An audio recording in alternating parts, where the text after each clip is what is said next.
রবিবার খানাকুলের হায়াতপুর ভীমতলা এলাকায় পথসভা করলেন খানাকুলের কংগ্রেস প্রার্থী প্রদীপ কুমার কর। তিনি পথসভা করে জানান, ভাতাভিত্তিক রাজনীতি নয়, তাঁরা চান শিক্ষা, স্বাস্থ্য, চাকরি ও এলাকার উন্নয়ন। আর তা একমাত্র জাতীয় কংগ্রেসই সাধারণ মানুষকে উপহার দিতে পারে। তাই তিনি সকলকে জাতীয় কংগ্রেসের প্রতীক হাত চিহ্নে ভোট দেওয়ার আহ্বান জানান। পাশাপাশি তিনি জানান, এবারে নির্বাচনে সাধারণ মানুষ কংগ্রেসের পক্ষেই রায় দেবেন। খানাকুল থেকে অভিজিৎ মাইতির রিপোর্ট। আমাদের পশ্চিম বাংলায় ৮০ লক্ষ বেকার, ১৬ লক্ষ পদ খালি দীর্ঘদিন ধরে। আমাদের যে সরকার আছে তার মুখ্যমন্ত্রী আমাদের দিদি, তিনি খেয়ালই করেননি যে এই বেকার শিক্ষিত বেকারদের চাকরি দিতে হবে। চাকরি না দিয়ে তাদেরকে বলছে যুবকদের ভাতা দেওয়া হবে, ২১ থেকে ৪০ পর্যন্ত তাদের ভাতা দেওয়া হবে। আচ্ছা আপনারাই বলুন, ২১ থেকে ৪০ পর্যন্ত ভাতা দেওয়ার পর সেই ছেলেটার আর চাকরি পাওয়ার অধিকার থাকবে? শিক্ষা ব্যবস্থা চিন্তা করে দেখুন, যে ২৬,৭৫২ জন ছেলে চাকরি পেল, তার মধ্যে অধিকাংশই পয়সা দিয়ে চাকরি দিয়েছে, তারা লেখাপড়াই সঠিক জানে না। তাদের চাকরি মাত্র ৮,০০০, আর বাদ বাকি ভালো ছেলে ১৮,০০০ ছেলে ভালোভাবে পাস করেছিল এবং চাকরি পাওয়ার যোগ্যতা সম্পন্ন ছিল, কিন্তু তাদের চাকরিটাও ওই ৮,০০০-এর সঙ্গেই বিলীন হয়ে গেল, মানে আর থাকলো না। গভীর বিষয়, মানে দুঃখের বিষয় যে এই চাকরিগুলো সেই ছেলেগুলো আর পেল না যারা প্রকৃতপক্ষে উত্তীর্ণ হয়েছিল পরীক্ষায়। এর জন্য দায়ী কে? এই সরকার। আপনারা দেখুন রাজ্যের স্বাস্থ্য ব্যবস্থার চরম অবনতি। আপনি একটা হসপিটালে গেলে বলবে এইটা নেই সেইটা নেই, আপনি সাব ডিভিশনে চলে যান কি ডিস্ট্রিক্টে চলে যান, আপনার চিকিৎসা হবে না।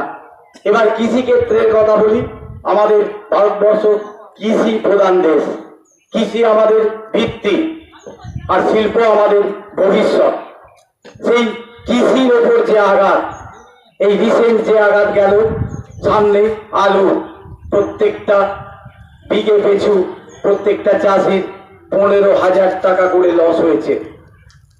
এই লসটার দিকে তাকিয়ে সরকারের কি একটুখানি নজর যাচ্ছে না যে তাদেরকে আমরা কিছু অনুদান দিয়ে সেই আলু চাষিদের রক্ষা করা?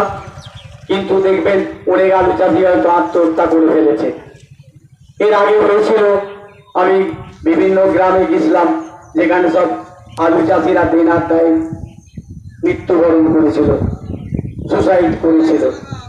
এই দিয়েও তাদের কোনো খেয়াল নেই, শুধু খেয়াল হচ্ছে কিভাবে ওই ভাতা দিয়ে ভোটটা কেনা যায়। তাই বন্ধুগণ, আমরা বলছি যে আপনারা বলুন, আমরা ভাতার রাজত্ব চাই না, আমরা চাকরি চাই, শিক্ষা চাই, স্বাস্থ্য চাই, কৃষি চাই। আমাদের কৃষি ব্যবস্থার উন্নতি চাই। তাই আমরা বলছি আমাদের তরফ থেকে, আমাদের কংগ্রেসের ভারতীয় জাতীয় কংগ্রেসের তরফ থেকে বলছি, আমরা কৃষির উন্নতি করব। যে ছোট ছোট নদী বাঁধ আছে সেগুলোকে ঠিক করে বাঁধা, এবং কিছু নদীকে যে ভরাট হয়ে গেছে তাদেরকে খনন করা, ডেজার মেশিন দিয়ে সংস্কার করা। এই দিকে এদের কোনো লক্ষ্য নেই, সেই জিনিসটা আমরা করব। প্রত্যেকটি চাষিকে প্রতি বছর আমরা ১৫,০০০ টাকা করে ক্ষতিপূরণ দেব, প্রত্যেক চাষিকে ১৫,০০০ টাকা করে। আর বেকারদের যে সব শূন্য পদ খালি আছে প্রত্যেকের জন্য চাকরির ব্যবস্থা করব আমরা ২ বছরের মধ্যে, যদি আমাদের সরকারটা আসে। রাজ্যের ফলাফল তো আমরা দেখছি ভালোই, আমাদের যে প্রচার হচ্ছে ওটা পশ্চিমবাংলায়, তাতে দেখা যাচ্ছে আমরা একটা ভালো ফলই করার দিকে আছি। আর খানাকুলে ২০২, খানাকুলে যেখানে আমি দাঁড়িয়েছি এখান থেকে বেশ ভালো সাড়া পাচ্ছি, প্রত্যেকটি মানুষের কতটা আশা? খুশি। তারা খুব খুশি যে কংগ্রেস প্রার্থী দিয়েছে। এইটা থেকে বোঝা যাচ্ছে যে আমরা একটা ভালোর দিকে আছি। কতটা আশা রয়েছে? 100% আশা রাখি যে আমরা খানাকুল 202-এ ভালো রেজাল্ট করব। নিউনুর সোফা সেন্টার, এখানে সমস্ত রকম সোফা পাইকারি ও রিটেলে বিক্রয় করা হয়। সমস্ত সোফা নিজস্ব কারখানায় তৈরি করা হয়। প্রোপাইটার হানিফ হোসেন খাঁ ও রুহুল হোসেন খাঁ, বড়ডোঙ্গল হাটতলা সিনেমা হলের সন্নিকটে, হুগলি। যোগাযোগ 7797170093 এবং 9382003105।